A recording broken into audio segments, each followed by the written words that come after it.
That bombshell judgment in the opioid crisis.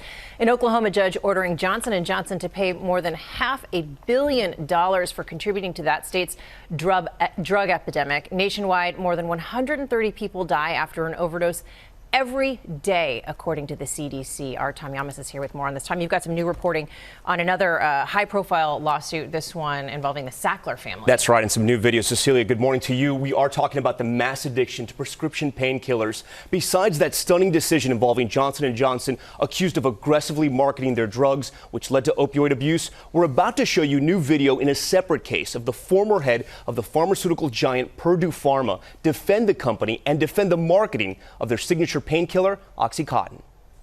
This morning, what could be a landmark decision, an Oklahoma judge ordering Johnson & Johnson to pay his state more than $500 million, the first ever court ruling holding a company responsible for their role in the opioid crisis. The opioid crisis is an imminent danger and menace to Oklahomans. This judgment following another surprise decision concerning another drug manufacturer, Purdue Pharma, owned by members of the billionaire Sackler family, best known as the developer of the painkiller OxyContin.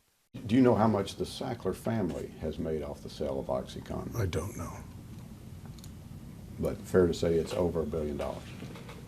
It would be fair to say that, yes. For the first time, we're now seeing and hearing from Dr. Richard Sackler, the former chairman and president of Purdue Pharma, respond to questions under oath. Do you believe that any of Purdue's conduct has led to an increase in people being addicted in the Commonwealth of Kentucky? No.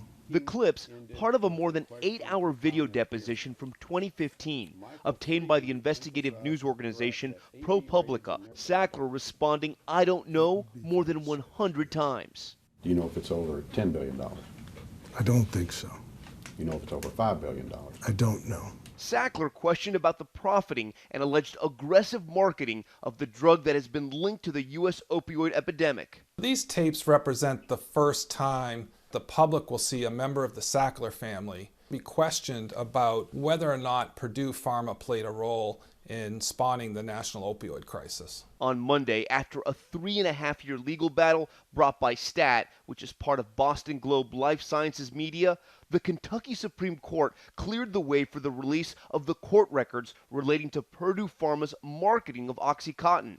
The company was accused of falsely promoting OxyContin, including failing to alert doctors that it was stronger than morphine. There is no way that this intended or had the effect of causing physicians to overlook the fact that it was twice as potent. It was called out in virtually every promotional piece of literature. Now, that deposition video you just saw was from a court case that Purdue Pharma settled for more than $20 million.